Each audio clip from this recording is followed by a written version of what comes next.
Aujourd'hui c'est lundi et pour ce défi spécial système lymphatique, j'ai invité une experte, Marion Dubès, qui est extraordinaire. Oh.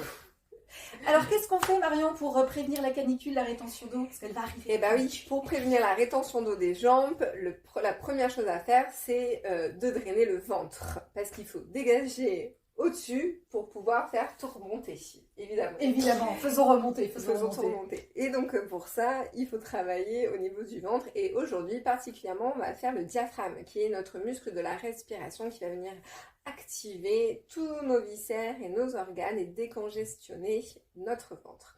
Donc, pour travailler sur le diaphragme, vous placez vos mains sous vos côtes. Allez, c'est le moment où je montre. Voilà, Fanny se déshabille. Exactement. J'ai un cobaye, j'en profite. On va tenter de faire remonter l'algorithme Instagram. Et donc du coup, tu crochettes avec tes doigts, tes côtes, tu poses tes mains sur tes côtes en même temps, voilà. Et puis tu vas venir crocheter et t'inspires. Et au moment où tu souffles, tu vas venir entrer encore un peu plus tes doigts et faire ce petit mouvement.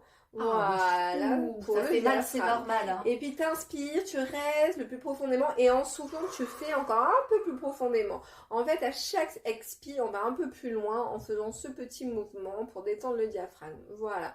Et après, là, vous avez vu, Fanny, elle se penche un petit peu en avant pour bien... Tu peux, c'est pour vraiment aller attraper dessous comme il faut.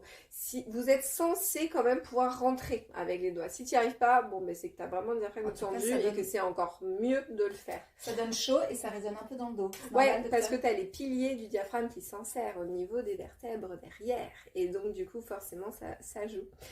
Ok, et la deuxième technique, justement, on part du sternum, ici, de l'appendice xiphoïde, et puis on va venir masser, voilà, appuyer tout le long de ces côtes flottantes pour travailler justement sur le relâchement du diaphragme.